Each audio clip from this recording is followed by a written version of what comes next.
Ferrari လို့ပြောလိုက်တာနဲ့ကမ္ဘာမှာဈေးကြီးဆုံး product လို့ brother တို့သိမြင်ကြပါလိမ့်မယ်။ super car တွေဆိုင်ကယ်တွေတခြားသော product တွေအများကြီးရှိပါတယ်။ကျွန်တော်တို့ hair product လောကမှာလည်း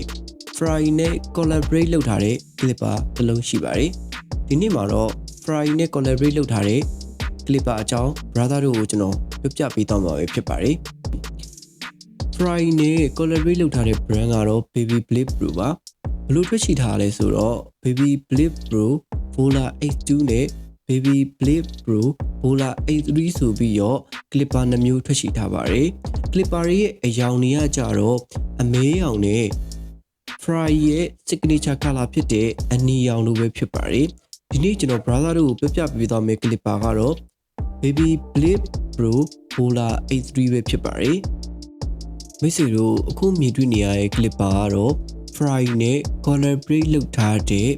Vola H3 ပဲဖြစ်ပါတယ်။ clipper ရဲ့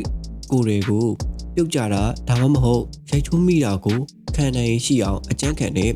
polycarbonate နဲ့အပြင်ကိုလုပ်ထားပါတယ်။ Ferrari engine ရဲ့အလေးချိန်ကိုထိန်းညှိဖို့ body ကိုပုတ်ပေါင်းအောင်လုပ်ထားတာကြောင့်ကျွန်တော်တို့ဘာဘာတွေတနေ့ကုန်ကန်ရတာတက်တောင့်တက်တာရှိစေပါတယ်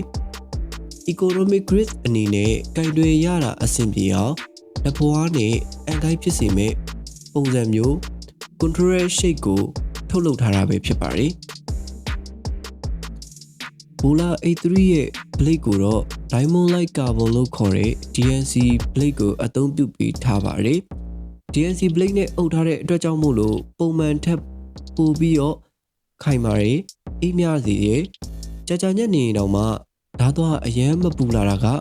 Vola A3 ရဲ့အားသာချက်ပါစပင်းညက်တဲ့အခါမှာလည်းတိကျတဲ့ကတ်တင်ကိုကျွန်တော်တို့ရပါတယ်